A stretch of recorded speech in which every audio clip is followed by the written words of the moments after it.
नमस्कार, स्वागत है आपका भी खबरों में। हिमाचल प्रदेश से एक बुरी खबर आ रही है कि यहाँ के किन्नौर जिले में एक जबरदस्त भूस्खलन हुआ है।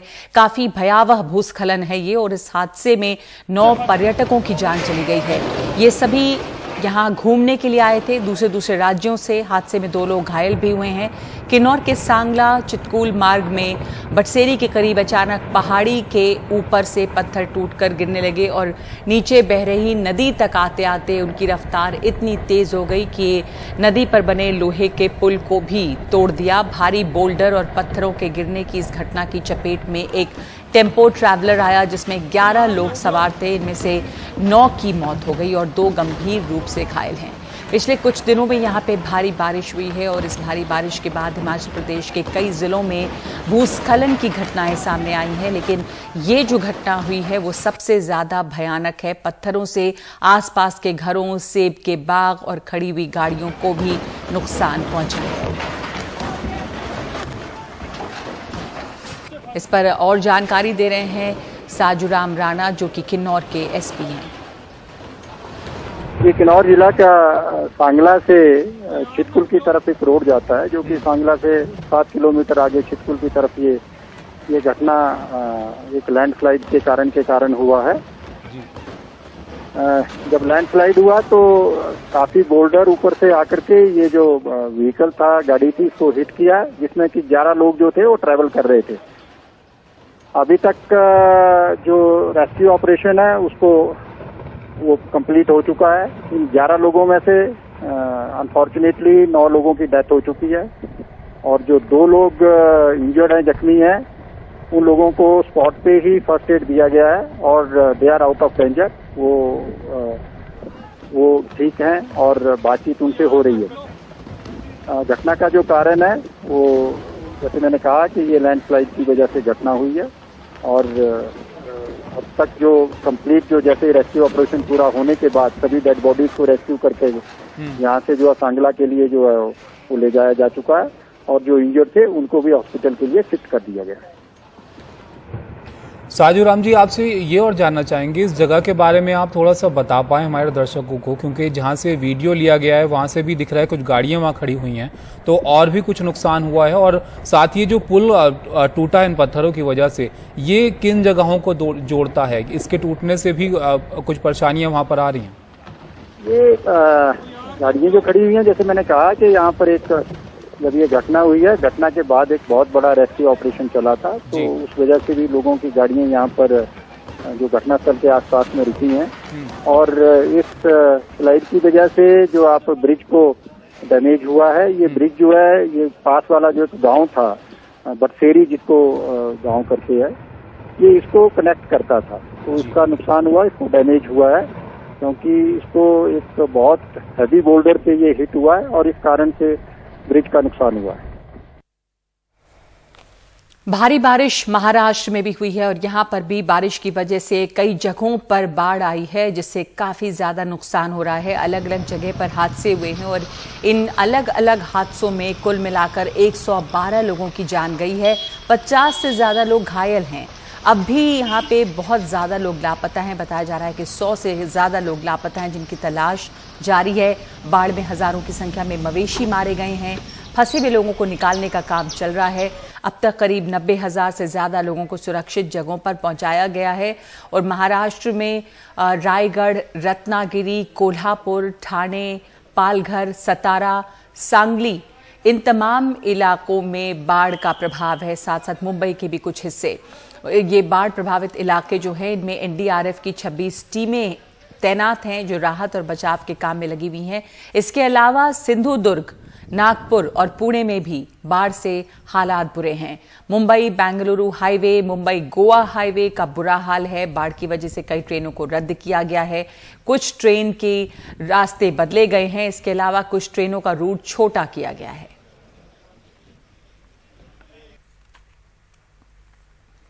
सांगली में 2 युवाओं ने मिलकर 30 लोगों की जान बचाई है। एक बोट में 30 लोग जा रहे थे। बाढ़ का पानी बढ़ने से नाव डूबने लगी। इसकी खबर जब किरण और विकास को हुई तो उन्होंने अपनी जान की परवाह नहीं की और इन लोगों को बचाया। अब सब लोग पूरी तरह से सुरक्षित हैं।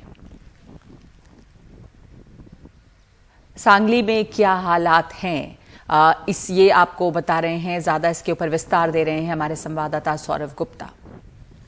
बारिश में थोड़ी कमी आए हैं, लेकिन इस वक्त अगर आप देख सकते हैं तो ये जो सांगली जाने के सारे रास्ते हैं वो पूरी तरीके से बंद है, क्योंकि चाहे आप कहीं से भी सांगली जाने की कोशिश करो तो ऐसे ही रास्ते में आपको पानी दिखाई देंगे।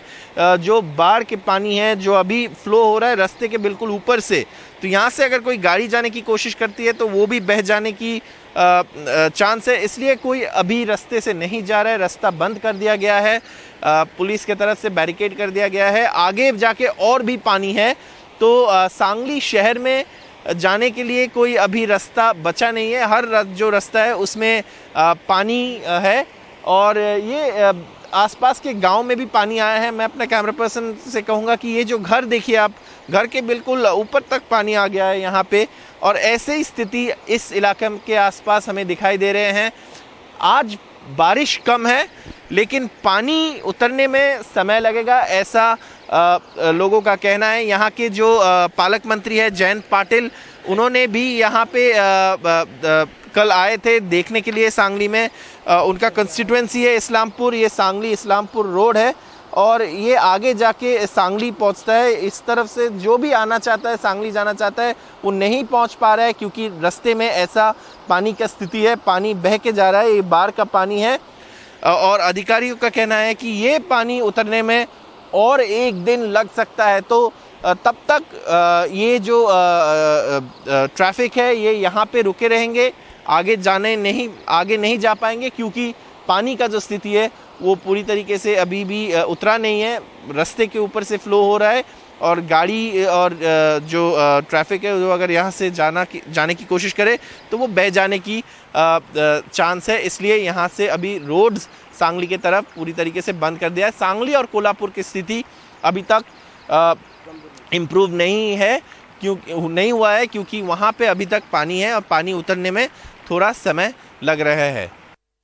सांगली ज़िले के कई गांव अब भी पानी के नीचे है, और उन गांव के लोगों को ये स्कूल में मूव कर दिया गया है। स्कूल जो है ये महावीर स्टेट एकेडमी है, यहाँ पे इस स्कूल को अभी एक रिलीफ कैंप बना दिया गया है। यहाँ पे आप देख सकते हैं लोगों को खाना खिलाया जा रहा है जो गांव से यहाँ पे आके रह रहे हैं, क्योंकि गांव की परिस्थिति अभी रहने लायक नहीं है। वहाँ पे पानी पूरा भरे हुए हैं, और ये महिलाएं जो है वो भी गांव से यहाँ पे आकर रह रहे हैं।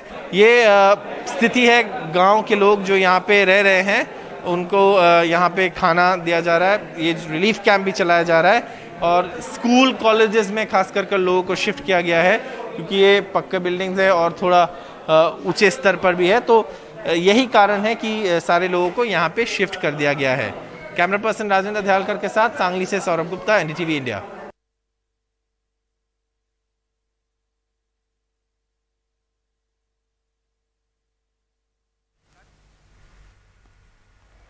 महाराष्ट्र के रत्नागिरी के खेड़ में भूस्खलन हुआ है। भूस्खलन की वजह से यहां पर भी भारी तबाही है। कई लोग लापता हैं। एनडीआरएफ की टीमें यहां पर राहत का काम कर रही हैं, और जो लोग लापता हैं उनकी तलाश अभी भी जारी है। एनडीआरएफ की टीमें लगातार यहां पे तैनात हैं।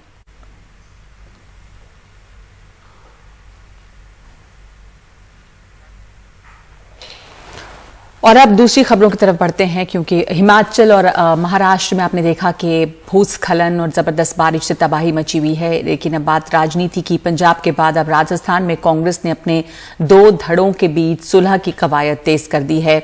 सचिन पायलट और गहलोत खेमे में दूरी को पाटने के लिए अगले हफ्ते राज्य में कैबिनेट का विस्तार संभव है। इसको लेकर चर्चा और बैठकों का दौर जारी है। आज राजस्थान कांग्रेस के प्रभारी अजय माकन और संगठन प्रभारी वेणुगोपाल ने कांग्रेस विधायकों से मुलाकात की है। बैठक में सचिन पायलट, उनके समर्थक विधायक और राज्य मंत्रिमंडल के अहम सदस्य मौजूद थे। माकन विधायकों के साथ अगली बैठक 28 या 29 जुलाई को करेंगे। आज की बैठक के बाद माकन ने साफ किया है कि कांग्रेस में गुटबाजी नहीं है और कैबिनेट विस्तार और दूसरे संगठन से जुड़े फैसले आलाकमान की मर्जी से लिए जाएंगे। ये तो बात सिर्फ एक मुख्यमंत्री की नहीं है, क्योंकि इसमें लगभग आधा दर्जन पार्टी के लोग, ब्यूरोक्रेट, पत्रकार, कोई बचा नहीं। मंत्रिमंडल की चर्चा हमारे जिला कांग्रेस कमेटी के अध्यक्षों की चर्चा, हमारे बोर्ड कॉर्पोरेशन के अंदर जो पॉलिटिकल नियुक्तियों की चर्चा है, ये सब चीजों की चर्चा हम लोगों से कर रहे हैं। मैं सिर्फ एक बात कहना चाहता हूं कि सब लोगों ने एक स्वर में ये कहा है कि जो केंद्र आला कमान जो तय करेगा वो हमें मंजूर है। सब लोगों ने एक स्वर में कहा और हम लोग बहुत जल्द इन सब चीजों के ऊपर हम लोग फाइनल फैसला करेंगे, क्योंकि कहीं पर भी कोई अब हम लोगों को कोई किसी भी प्रकार से विरोधाभास नजर नहीं आता। सब लोग एक स्वर से और एक मत है इसके अंदर, और बहुत जल्द हम लोग आपको इसके बीच में इसके बारे में हम बताएंगे। और अब से थोड़ी देर पहले हमने बातचीत की है राजस्थान कांग्रेस अध्यक्ष गोविंद सिंह डोटासरा से। उनसे पूछा गया कि राजस्थान में कैबिनेट विस्तार की जो चर्चा मीडिया में छाई हुई है उस पर उनका क्या कहना है। नहीं, मीडिया का तो काम ही देखना है, चलाना है, जो कुछ चलाए। मोदी जी ने भी तो 2.5 साल में अभी किया है विस्तार, तो ये तो सामान्य प्रक्रिया है। जब आलाकमान और मुख्यमंत्री जब चाहते हैं तो उसी टाइम हो जाता है, और है भी, रिक्तियां भी हैं, वैकेंसीज भी है, तो निश्चित रूप से क्यों नहीं चलना चाहिए। हमें किसी तरह की कोई मीटिंग कॉल नहीं की थी। जब हमारे जनरल सेक्रेटरी ऑर्गेनाइजेशन और जनरल सेक्रेटरी इंचार्ज राजस्थान जब आ रहे हैं तो पीसीसी का ये धर्म बनता है, ये ड्यूटी बनती है कि हम उनको जो है उनका वेलकम करें। तो वेलकम के साथ में हमने जो जयपुर में स्थित थे वो जितने भी नेता, लीडर, एमएलए, मंत्री, उनको हमने कहा था कि आप आइए, हम वेलकम करेंगे और साथ में चाय पियेंगे। इसके अलावा कहीं कोई दिक्कत नहीं है। राजस्थान को लेकर के मैम कोई चिंता करने की जरूरत नहीं है। सत्ता और संगठन में समन्वय है, सब लोग एक हैं, एक छतरी के नीचे हैं। उस छतरी का नाम है सोनिया गांधी और राहुल गांधी। तो क्या सचिन पायलट और उनके समर्थक भी वहां थे, ये भी बातचीत पूछी गई है उनसे। नहीं, हम सब एक हैं।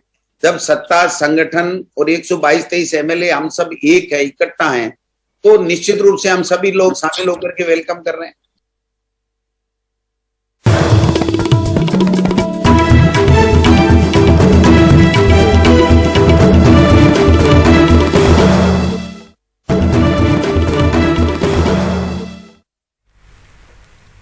दिल्ली में कोरोना के मामले कम होने के साथ ही केजरीवाल सरकार ने कई और रियायतें देने का ऐलान किया है। दिल्ली में कल यानी कि सोमवार से सिनेमा हॉल खुलने वाले हैं, थिएटर और मल्टीप्लेक्स भी खुलेंगे।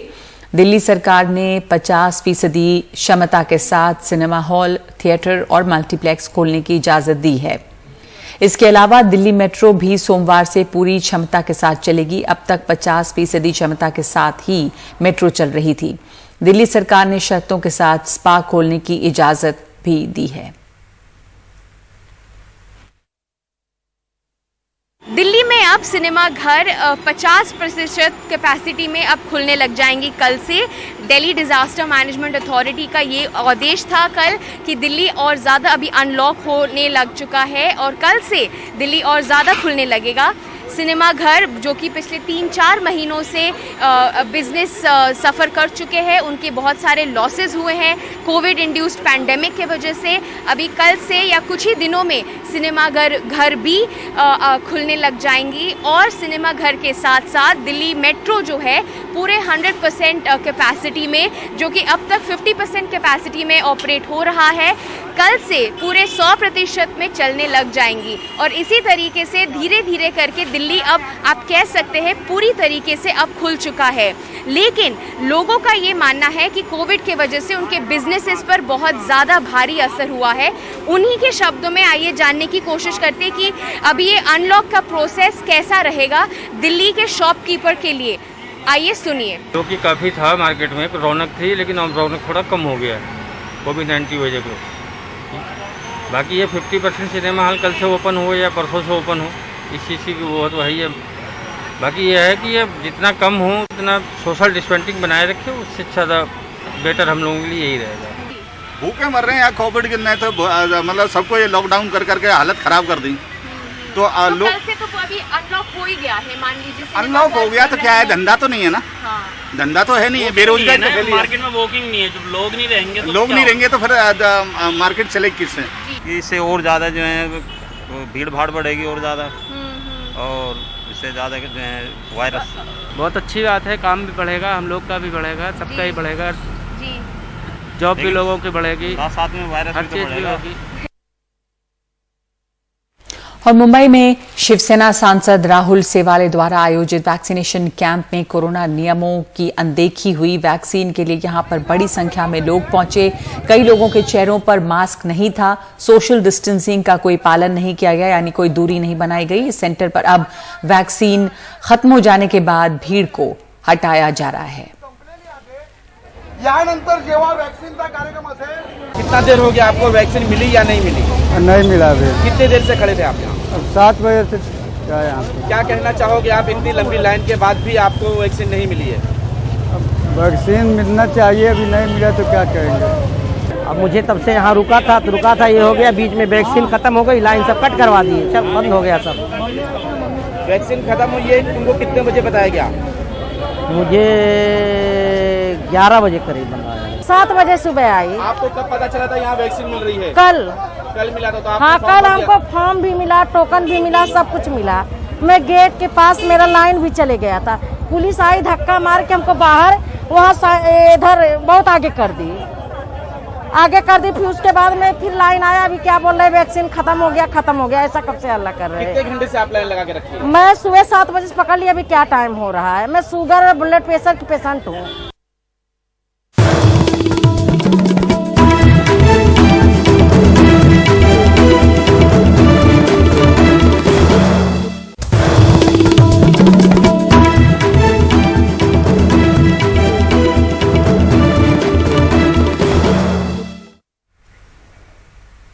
हिमाचल प्रदेश के किन्नौर जिले में एक भयानक भूस्खलन हुआ है, जिसमें 9 पर्यटकों की जान गई है। ये सभी दूसरे राज्यों से आए थे। 2 लोग घायल भी हुए हैं। किन्नौर के सांगला चितकुल मार्ग में बटसेरी के करीब अचानक पहाड़ी के ऊपर से पत्थर टूटकर गिरने लगे और नीचे बह रही नदी तक आते आते उनकी रफ्तार काफी तेज हो गई। लोहे का पुल भी इससे टूट गया। भारी बोल्डर और पत्थरों के गिरने की इस घटना की चपेट में एक टेम्पो ट्रैवलर आई, जिसमें 11 लोग सवार थे। 9 की मौत हो गई है और 2 गंभीर रूप से घायल हैं।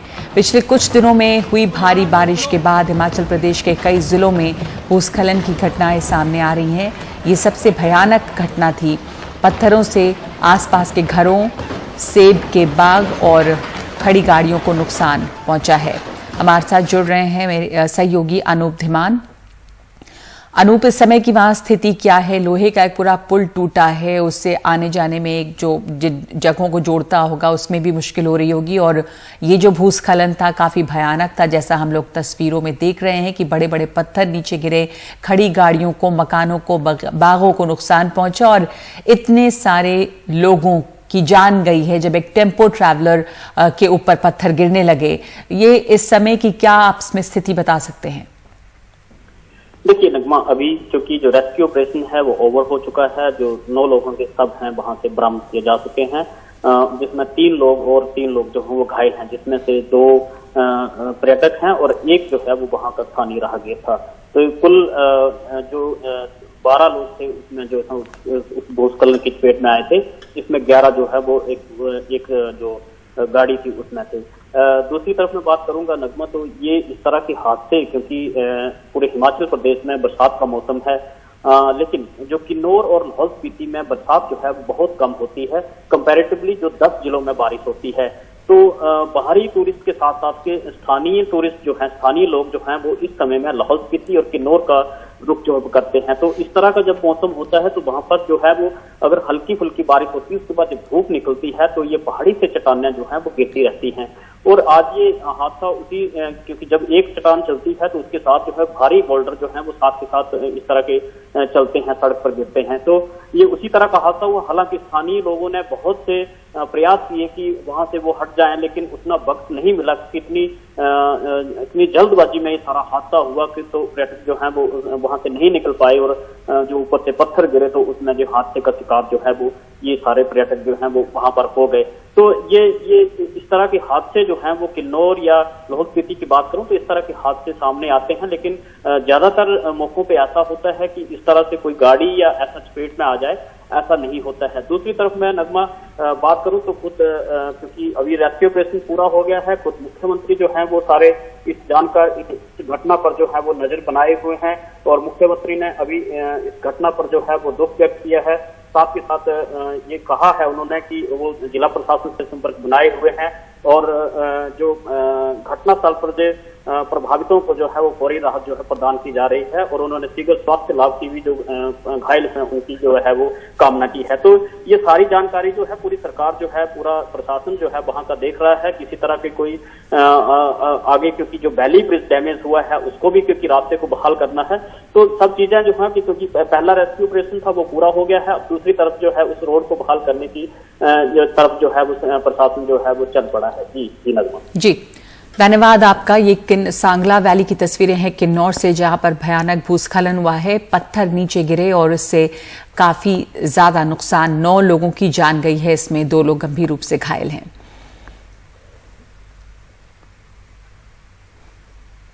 यहां दिल्ली एनसीआर में नोएडा में भी एक दर्दनाक हादसा हुआ। क्रिकेट की बॉल निकालने के लिए सीवर प्लांट में उतरे 2 युवकों की जहरीली गैस से की वजह से दम घुटने से मौत हो गई है। इन्हें बचाने के लिए प्लांट में उतरे 2 लोगों की हालत भी गंभीर बताई जा रही है।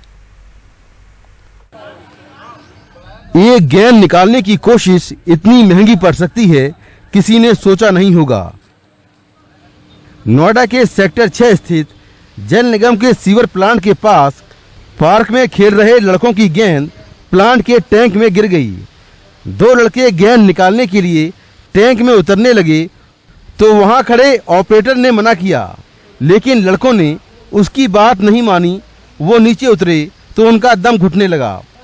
उनके पीछे एक ई रिक्शा चालक और एक दूसरा लड़का टैंक में उतरे, उनका भी दम घुटने लगा। जबकि पहले नीचे उतरे दोनों लड़कों की मौत हो गई। ऑपरेटर ने शोर मचाया तो ई रिक्शा चालक और राकेश नाम के शख्स को जैसे तैसे निकाला गया। उनकी हालत गंभीर है। जो ये पानी है सीवर का, इसमें एक गैस निकल रही है और काफ़ी ज़्यादा यहाँ पर पानी है और इसी गड्ढे में गिरकर दोनों लड़कों की मौत हो गई। विशाल और संदीप, जिनकी उम्र एक की संदीप की करीब 22 साल है, विशाल की 27 साल है और राकेश नाम का एक और शख्स है जो घायल हुआ है। इसके अलावा एक ई रिक्शा चालक भी इसमें घायल हुआ है।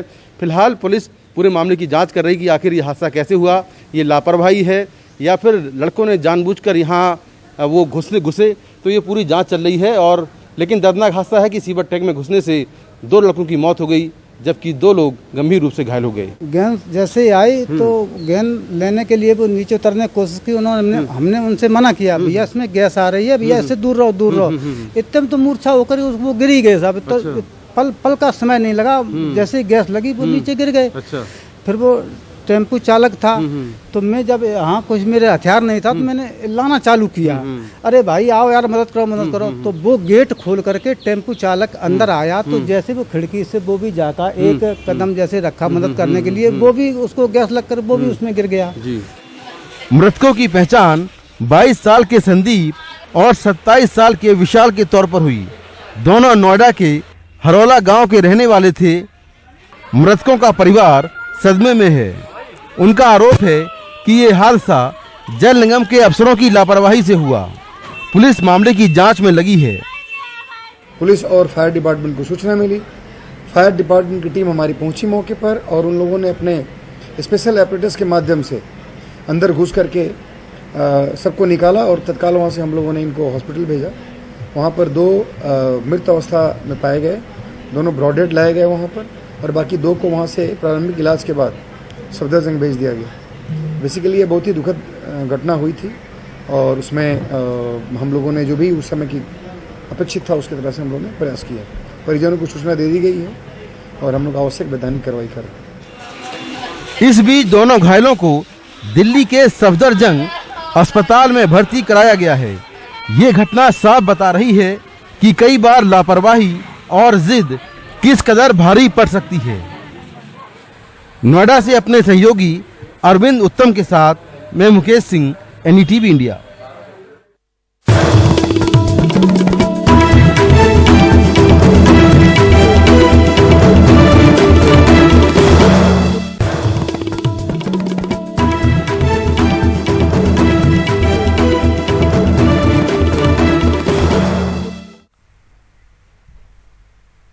देश के सबसे बड़े गन घोटाले में जम्मू कश्मीर में 40 जगहों पर छापे पड़े हैं। सीबीआई ने कुछ अधिकारियों के घर पर भी छापेमारी की है और इसके अलावा यहां के 20 गन हाउसेस पर भी छापे मारे गए हैं। इस पूरे मामले पे हमारे सहयोगी नजीर मसूदी की ये खास रिपोर्ट। जम्मू कश्मीर में बंदूकों के अवैध लाइसेंस बेचने के आरोपों को लेकर कई जगहों पर सीबीआई के छापे पड़े।